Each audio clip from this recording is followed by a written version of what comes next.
President of the United States.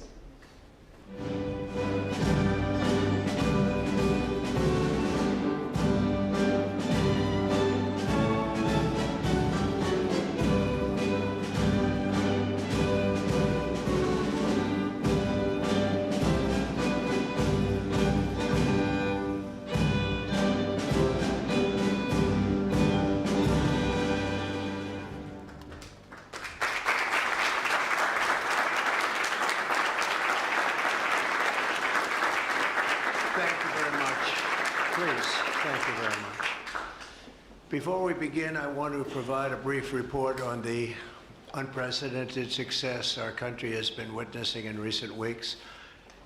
Since even before the election, we've been making extraordinary progress. The American people gave us a clear mandate to save our country, and we won all 7 swing states by large margins, historic. Very importantly, we won the popular vote by millions and millions of votes. Also, all 50 states, as you know, shifted toward the Republican Party, and that's never happened before. All 50, every single one of them. In our first week in office, we set records, taking over 350 executive actions. That's not been done before. And it has reportedly been the single most effective opening week of any presidency in history. And we want to keep it that way. We want to keep it going.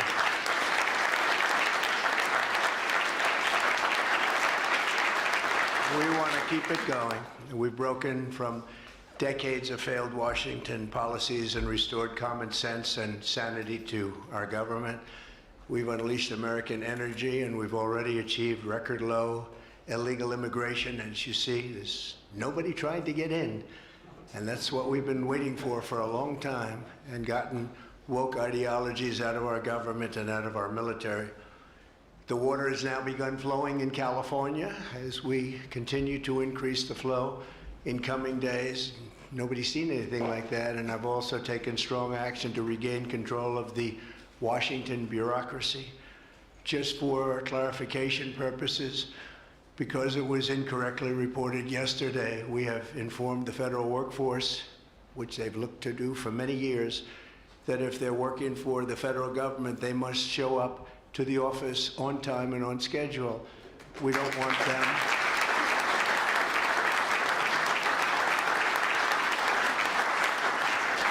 We don't want them to work from home because, as everyone knows, most of the time they're not working, they're not very productive, and it's unfair to the millions of people in the United States who are in fact working hard from job sites and not from their home. As federal employees, they must meet a high standard. They're representing our government, they're representing our country. If they don't agree by February 6th to show up back to work in their office, they will be terminated, and we will therefore be downscaling our government, which is something that the last 10 presidents have tried very hard to do but failed. Most of the people we're talking about have not been going to their federal offices in many, many years, from even before COVID, but they have nevertheless been paid. Some have worked, some haven't worked, and most of the studies say that some have just gone through the motions. We may ask these people to prove that they didn't have another job during their so-called employment with the United States of America, because if they did, that would be unlawful. As you understand, a lot of people are getting paychecks, but they're actually working other jobs, so they'll have to prove that to us that they weren't. In any event, we're requiring them to show up to work or be terminated. We think a very substantial number of people will not show up to work, and therefore our government will get smaller and more efficient, and that's what we've been looking to do for many, many decades, frankly.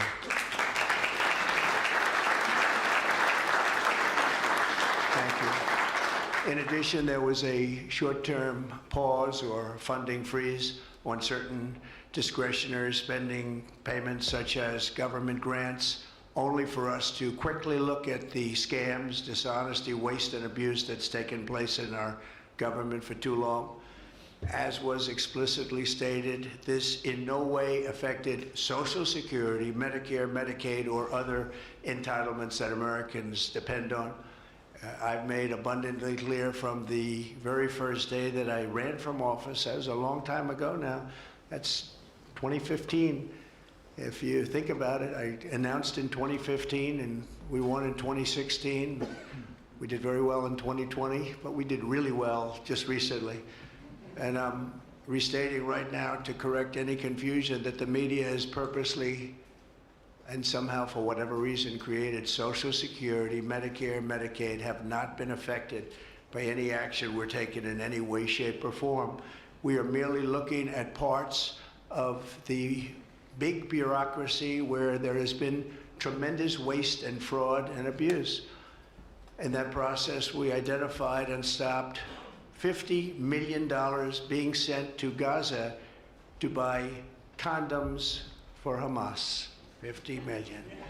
And you know what's happened to them? They've used them as a method of making bombs. How about that? We stopped an attempt to make an illicit payment for illegal alien resettlement.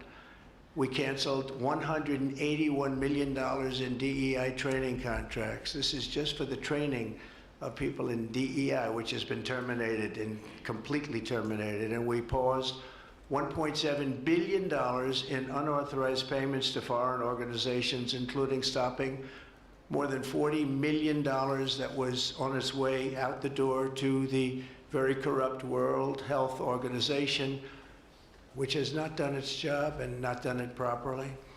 We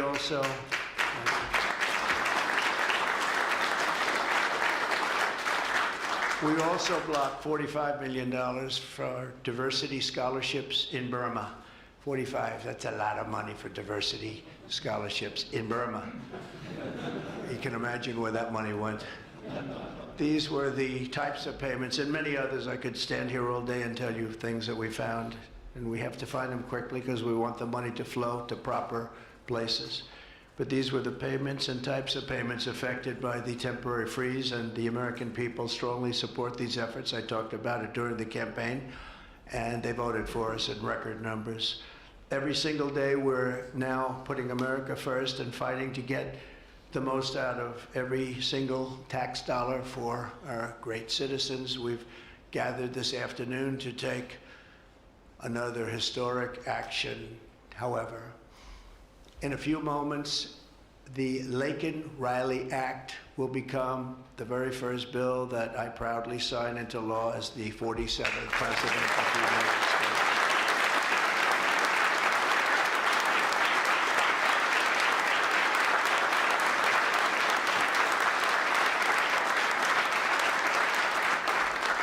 Laken was a brilliant and beautiful 22-year-old nursing student from Georgia, the best in her class. She was always the best. They would say, Laken, how do you do this? And what do you do? They were always asking her questions. She was respected by everybody, even her teachers. They respected her so much. From the time she was in first grade, Laken knew she wanted to spend her time caring for others. That's what she did.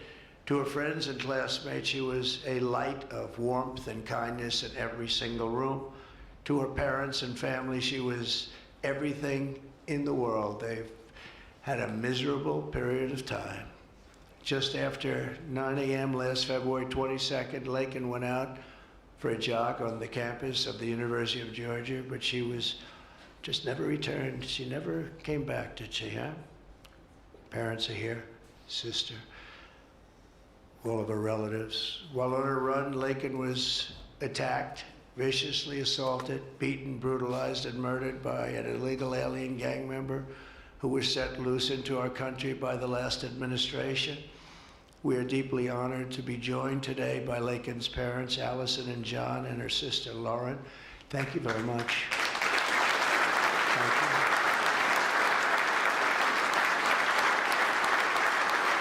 So sad. We were together right after that happened, and it's a tremendous tribute to your daughter, what's taking place today. That's all I can say, but it's so sad we have to be doing it at all. Thank you very much for being here. To Laken's family, we will keep Laken's memory alive in our hearts forever, everyone's hearts. With today's action, Her name will also live forever in the laws of our country, and this is a very important law. This is something that has brought Democrats and Republicans together. That's not easy to do. Laken did it. Laken did it. America will never, ever forget Laken Hope Riley. The vicious criminal who murdered Precious Laken was an illegal alien member of the barbaric Venezuelan prison gang known as Tren de Aragua. He trespassed across our southern border in 2022 and was apprehended by Border Patrol, but under the cruel policies of the last administration, instead of being deported, as he should have been, he was released into the United States, as were millions of other people, many of them very dangerous people. And you see what we're doing, we're getting them the hell out of here.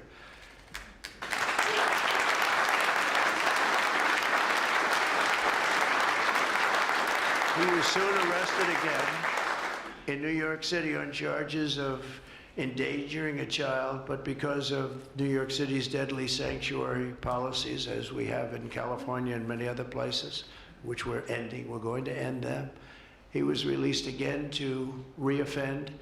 The Biden administration then provided this illegal alien criminal with a free, taxpayer-funded flight from New York to Georgia, where he was arrested yet again, constantly, this time for stealing from a Walmart along with his gang member brother, who was a bad one. Only after being released a third time by the U.S. law enforcement did this cold-blooded criminal go out in that fateful morning hunting for women on whom to prey. That's what he did. He hunted. It was like a hunter. And we're going to show him who the hunter is. This horrific atrocity should never have been allowed to happen. And as president, I'm fighting every single day to ensure that such a tragedy never happens again. We don't want this to happen.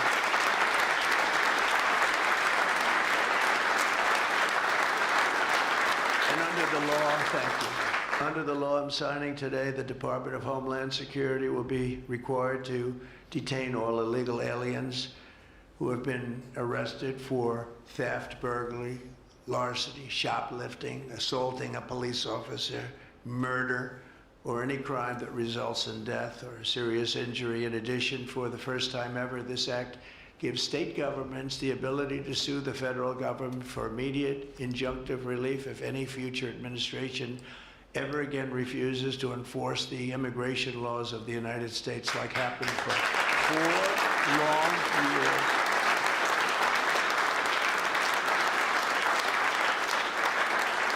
And that was happening for 4 long years, frightful years.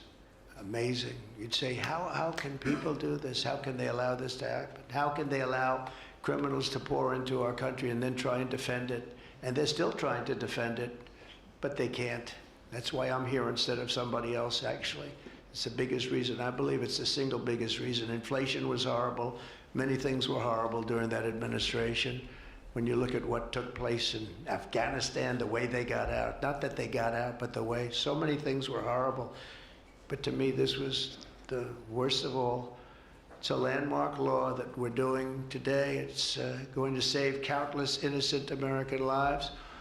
I want to thank every House Republican, every Senate Republican, as well as the 12 Senate Democrats and the 48 House Democrats who voted to pass this vitally important bill, and many of them are with us today, and I really do appreciate it. And I very much especially appreciate the bipartisan support. The Democrats, really a big percentage of them came through, and plenty of them wanted to. They probably felt they couldn't, but they really wanted to. They don't understand that would have made them a lot more popular, would have made them a lot better with their people. The ones that didn't are they're going to be sorry, because the people are not going to forget that they wouldn't sign. This is a perfect, incredible tribute to an unbelievable young lady. We're joined today by many great supporters of our new strong border policies, and they are indeed strong, including Vice President Vance, thank you, JD, Secretary Scott Bessent, who just got approved, by the way. Where's Scott?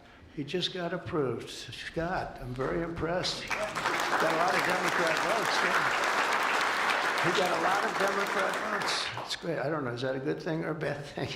I'll have to think about that.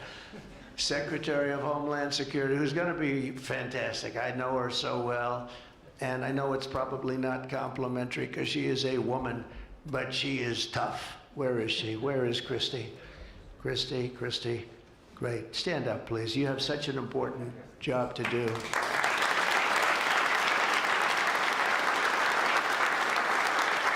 Really great. Thank you very much. And don't let that look fool you. That look is, she's tough, and she cannot stand that she's having to sit here and even listen to this today. Another one who's done a job like nobody that I've seen in a long time, Tom Homan. He's my friend, but he is something special. He's something special. Yeah. And Tom and Christy, the numbers are unbelievable. What's happened? It's like just shut down. Nobody thought that was even possible. It's just shut down. They showed an area that a year ago had thousands and thousands of people rushing into our country. And today there was nobody there. It was like a beautiful sight. And also Senate Majority Whip John Barrasso. Great guy. Great guy. Thank you, John. And I also want to thank the bill sponsors, Senator Katie Britt. Katie, thank you, Katie. And Congressman Mike Collins. And Mike, you were fantastic from Georgia. He took this, he loves this state, and he took this very personally. So it's, thank you very much, Mike. As well as Senate Judiciary Committee Chairman Chuck Grassley. Chuck is here someplace. Chuck, thank you very much. You look great. And House Judiciary Committee Chairman Jim Jordan, who's a special guy, special man. And House Homeland Security Committee Chairman Mark Green. Thank you very much. Thank you, Mark. And we have many other congressmen and senators, but I'm not going to introduce because this is about your daughter. This is about something that's so important, and we're going to just go along. Thank you also. We have to say Burt Jones is in the room, and Burt is your lieutenant governor, and he was on this like you wouldn't believe. Thank you very much. I see you sitting there. Thank you very much.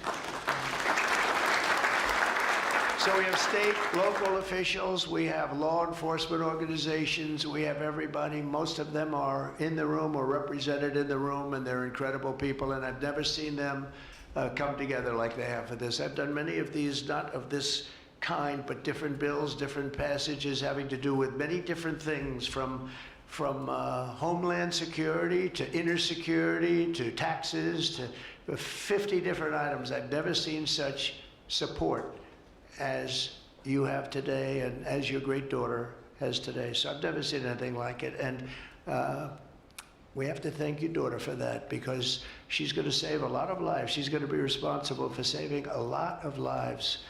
So I'd like to just say to the Angel families, I've been with them and they've been with me from 2015 when I first got this crazy idea in my head to run for president because we can do better as a country. I want to thank so many of the people that are here that have been the angel moms, and we call them angel moms, but they're angel families, fathers and sons and daughters, but they've suffered tremendously like you have for no reason whatsoever. I want to thank Alexis Nungari, the mother of 12-year-old Jocelyn Nungari, murdered last summer by 2 illegal alien gang members released into the United States by Joe Biden's open border stupid policies. And thank you very much, Alexis. I want to thank you very much. We had an amazing trip, and it was really special to meet you and your family. Appreciate it very much. So sad we have to be here, frankly. And Jocelyn, as you know, is in our hearts as she was then. It was an amazing day we had, a great day. But it was a day of celebration of somebody that unfortunately won't be with us. But she is with us now, you know that.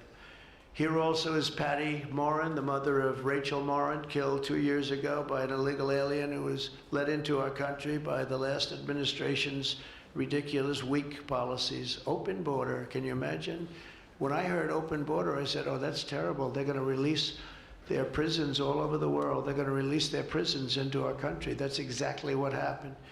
Patty is joined by Rachel's brother, Michael, Rachel's daughter, Clementine, and sister-in-law, Shannon. Thank you all for being here. We appreciate it very much. Thank you very much. Thank you. With us as well is the loving family of Kayla Hamilton, a 20-year-old girl murdered in July 2022 by the MS-13 illegal alien gang member who is violent, vicious, and they knew it, and they didn't do anything about it. And I want to thank you to Kayla's mother, Tammy, and her grandmother, Kathy, and her stepfather, Jeremiah, very much. And finally, I want to thank others who have also suffered this horrible scourge that goes on with young people being killed, and other people too, but young people, largely young people being killed. Thank you to Scott Root, the father of Sarah Root, killed at 21 years of age. Think of that, 21 by an illegal alien, shouldn't have been in our country, would have never been in our country if we were here. What a sad thing. To each of these angel families, we love you and we stand in awe of your courage and your strength. It's the toughest thing anybody has to go through. Many of the angel families here today were betrayed by the last administration and with its heartless and foolish and really very, very arrogant and very, very dumb policies. Policies that aren't even believable when you talk about common sense. I say we're the party of common sense, but the Democrats also, they have plenty of common sense, and that's why so many are here today and so many supported what we're doing. The very government that was supposed to protect their daughters instead opened our borders and transported the world's most dangerous criminals straight into their communities. They came from prisons and jails and insane asylums and mental institutions from all over the world, not just South America. People think South America. They come from all over the world. They come from every continent. And they came here by plane, and they were loaded onto buses, and they were driven right up to our border, and they drove right through the border, and nobody even said a word to them. And in those buses and those cars and those trucks were some of the meanest criminals anywhere in the world. As of last September, 425,000 illegal alien criminals were roaming free, including 13,099 convicted illegal alien murderers, of which about almost 50% killed more than one person, and they were roaming all over the country in our farms, in our cities. Under the Trump administration, we're moving with urgency and speed to get these vicious and violent criminals the hell out of our country and to restore law and order to our suburbs, our cities, and our towns. And we're going to do it with Tom and with Christy and with all of the people that are working so hard on this. This week, compared to a comparable time a year ago, think of this, the number of illegal border crossers has already fallen by more than 100%.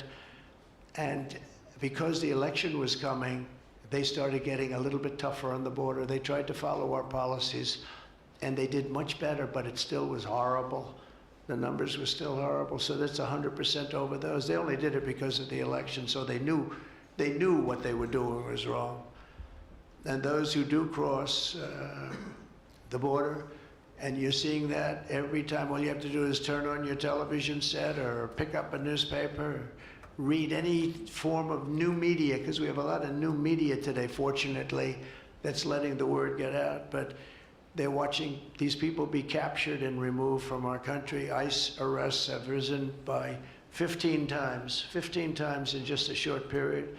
And over the past 8 days, the heroes of ICE and Border Patrol, we can never forget Border Patrol. Those people, I've gotten to know so many of them. Our border czar, as you remember, never went to the border and never made a phone call. She was the border czar. She never made one phone call. They went to the heads of border. They went to the heads of ICE. Did you ever get a call? No. And she admitted she never made one call, but she was the border czar. And that's exactly what our border was all about. The heroes of ICE have arrested thousands and thousands of illegal alien criminals, including hundreds of gang members, traffickers, child predators, terrorists, and murderers. For the first time in history, we're loading dangerous and illegal aliens into military aircraft and flying them back to the places from which they came. You probably read about Colombia 2 days ago. They said, no, we're not taking them. I said, we're going to take them. You're going to take them. You're going to like it, too. You're going to take them.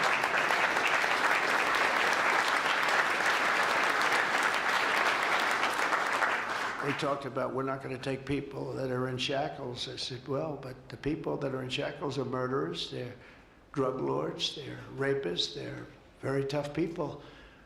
They make our criminals look like very nice people. That's about the only thing that comes out of this. And I say, could you imagine you're a pilot on the plane and you have your co-pilot and you're sitting there and you have 150 people, no shackles, and they like to murder people? This would not be a good flight. So Colombia apologized to us profusely within an hour based on something I said, meaning you're going to pay tariffs like nobody's ever paid tariffs before, but they actually wanted to terminate his position. They're essentially Congress met and they were very angry with them, but they actually said they were going to send the presidential plane to pick up these criminals and to bring them because they didn't want to inconvenience us or have us do a second flight, and that's what they did. And I appreciate it, and I do appreciate the people of Colombia are wonderful people, and the representatives really acted well, and I appreciated they took back that tough talk. But, you know, we may have tough talk from others, but it's not going to mean anything. They're going to all take them back, and they're going to like it, too. They're going to like it. They're going to take it back, and they're going to like it. Today, I'm also signing an executive order to instruct the Departments of Defense and Homeland Security to begin preparing the 30,000-person migrant facility at Guantanamo Bay. Most people don't even know about it. We have 30,000 beds in Guantanamo to detain the worst criminal illegal aliens threatening the American people. Some of them are so bad we don't even trust the countries to hold them because we don't want them coming back, so we're going to send them out to Guantanamo. This will double our capacity immediately, right? And tough. That's a tough place to get out of. Today's signings bring us one step closer to eradicating the scourge of migrant crime in our communities once and for all. And it was just it's just an unforced error that we even have to be doing this. Now we need Congress to provide full funding for the complete and total restoration of our sovereign borders, as well as financial support to remove record numbers of illegal aliens. And these are illegal alien killers, criminals at levels that nobody's ever seen before. And you would have known that, and you were there when I said it. I said everybody that's bad is going to be thrown. If you look at Venezuela, Venezuela's crime is down 77% because they've taken their gang members, their prisoners, their drug dealers, their drug lords. They've shipped them all into the United States. Many other countries, their crime is way down, and our crime is not doing well. But we're going to have it do really well very soon, and we're shipping all these people back where they came from. And now, before I sign the Laken Riley Act into law, I would like to ask Laken's really incredible mother, who I've gotten to know. A very sad day I got to know her. But this is an amazing tribute to an amazing young person. And if you could come up, Allison, and say a few words, that would be great. Thank you very much.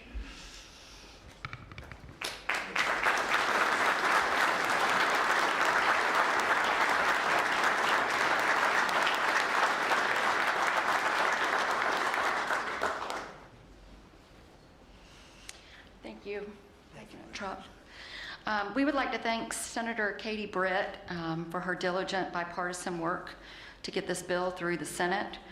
We'd also like to thank Congressman Mike Collins for his unwavering passion and for leading on the Laken Riley Act from the start. Our family will forever be grateful for the prayers of the people across our nation and for helping to get this legislation into law.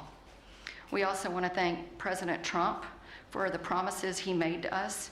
He said he would secure our borders and that he would never forget about Laken. And he hasn't. He's a man of his word. We trust that he will fight for the American people. Most importantly, I want to thank our Lord and Savior, Jesus Christ, because without his sacrifices, Laken's story would have ended on that horrific day that she was taken from us. But because of him, we can continue living knowing that we will see Laken again. There's no amount of change that will ever bring back our precious Laken. Our hope moving forward is that her life saves lives.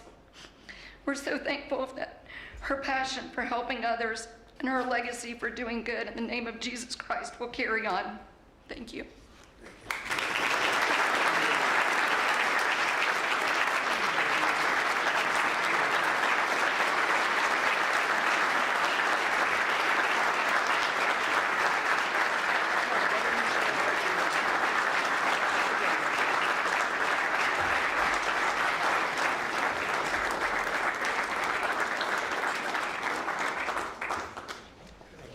Sign this in honor of Laken Riley.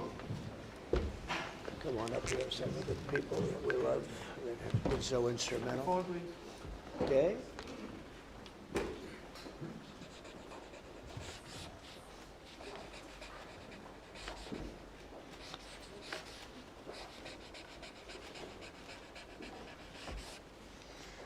Okay.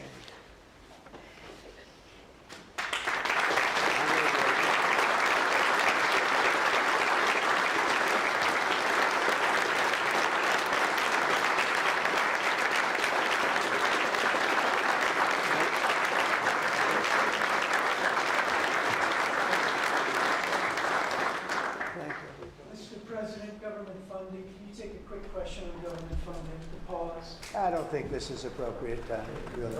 I respect that, but I don't think it's appropriate. I can just tell you government is doing very well, and we're cutting way back, but this is not the appropriate time. Thank you.